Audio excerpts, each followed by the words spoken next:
Hello friends, welcome to my channel. आज इस video में हम बिन फ्रैक्शन के बारे में पढ़ेंगे। बिन फ्रैक्शन का सामान्य अर्थ होता है किसी समूह का भाग या उसका विभाजन करना, उसको बांटना। और अक्सर ये हम सुनते हैं और कहते भी हैं कि जैसे मुझे एक पिज़्ज़े में से आधा पिज़्ज़ा मुझे दे दो, मैंने एक बिस्कुट में से एक चौथाई बिस्कुट खा लिया, मेरे 3/4 नंबर आए हैं। तो ये जो आधा, एक चौथाई, 3/4 ये जो है ये भिन्नें कहलाती है। ठीक है ना। तो मीन्स किसी वस्तु को समान भागों में बांटना और वे जो समान भाग होते हैं वे भिन्न कहलाते हैं। ठीक है ना। और भिन्न को हमेशा दो भागों में दो पूर्ण संख्याओं के रूप में लिखा जाता है। और जो ऊपरी भाग होता है वो कहलाता है अंश और जो नीचे वाला भाग होता है वो कहलाता है हर। उदाहरण से समझते हैं। जैसे मैंने उदाहरण लिया 3/5, तो ये जो 3 है ये आपका ऊपरी भाग है। इसका मतलब ये जो होगा इसको हम अंश कहेंगे। और जो 5 है ये निचला भाग है, नीचे वाला भाग है, तो इसको अपन हर कहेंगे। ठीक है ना। ऊपर वाला भाग अंश और नीचे वाला भाग हर कहलाता है। मीन्स इसका अर्थ ये हुआ कि भिन्न को हमेशा अंश बटा हर के रूप में लिखा जाता है। अब भिन्न के प्रकार। भिन्न का पहला प्रकार है उचित भिन्न, प्रॉपर फ्रैक्शन। उचित भिन्न मीन्स जिसमें अंश हर से छोटा हो, अंश हर से छोटा हो, ऊपरी भाग नीचे वाले भाग से छोटा हो। कैसे? उदाहरण से समझते हैं। जैसे मेरा पहला उदाहरण है 2/3। यहाँ पर 2 है आपका अंश और जो 3 है वो हर। ओके। और जो ये हर है मीन्स जो 3 है वो 2 से छोटा है, अंश हर से छोटा हो गया। इसका अर्थ ये उचित भिन्न है। वैसे दूसरा उदाहरण है 9/11, 15/19 और 23/13। और दूसरा प्रकार है उचित भिन्न। उचित भिन्न इन प्रॉपर फ्रैक्शन। अनुचित भिन्न जो है वो उचित भिन्न का विपरीत है। कैसे? मीन्स अनुचित भिन्न में अंश हर से बड़ा होता है, अंश हर से बड़ा होता है। अंश मीन्स ऊपरी भाग नीचे वाले भाग हर से बड़ा होता है। बड़ा हो या बराबर हो, दोनों शर्तें लागू होती है यहाँ। या तो बड़ा हो या बराबर हो तो वह हमेशा अनुचित भिन्न कहलाएगी।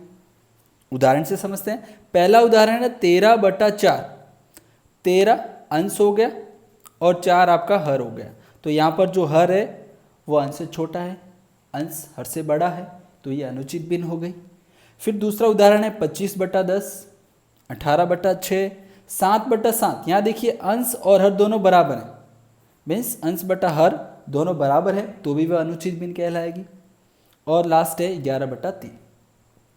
इसी प्रकार भिन्न का तीसरा प्रकार है मिश्र भिन्न। भिन्न का तीसरा प्रकार है मिश्र भिन्न। अब देखो मिश्र भिन्न में क्या होता है। मिश्र भिन्न जिसमें अनुचित नहीं, उचित भिन्न।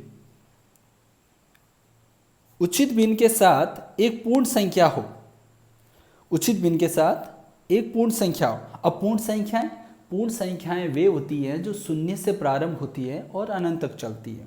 ओके। तो यहाँ उदाहरण देखते हैं।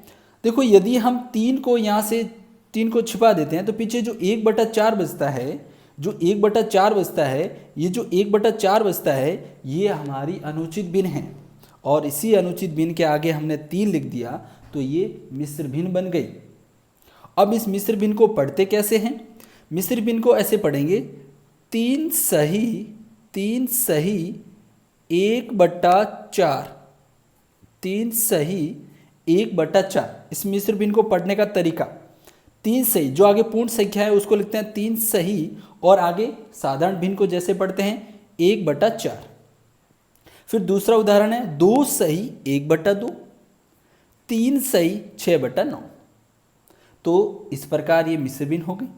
अब देखो कुछ उदाहरण समझते हैं, कुछ प्रॉब्लम्स देखते हैं और उनको देखते हैं कि भिन्न के रूप में कैसे लिखा जाता है।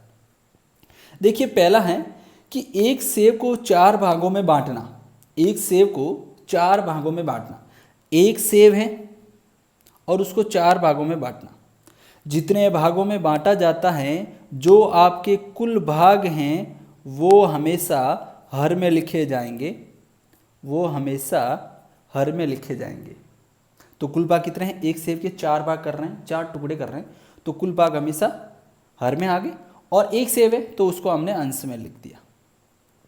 इसी प्रकार एक वर्त को 6 भागों में बांटना, एक वर्त को मीन्स एक वर्त है तो उसको हमने अंश में लिखा, और 6 भागों में बांटना है तो कुल भाग 6 उसको हर में लिख दिया। इसी प्रकार एक रोटी के 3 टुकड़े करना, अब एक रोटी है उसके 3 टुकड़े करने, ठीक है ना। तो एक रोटी और उसके कुल टुकड़े कितने? 3 किए, तो 3 जो है वो आपके हर में लिखी जाए। तो इस प्रकार हमने भिन्न पढ़ी और भिन्न के प्रकार पढ़े, और उस पर कुछ समस्याएं, कुछ प्रॉब्लम्स, कुछ उदाहरण हमने पढ़े। ओके।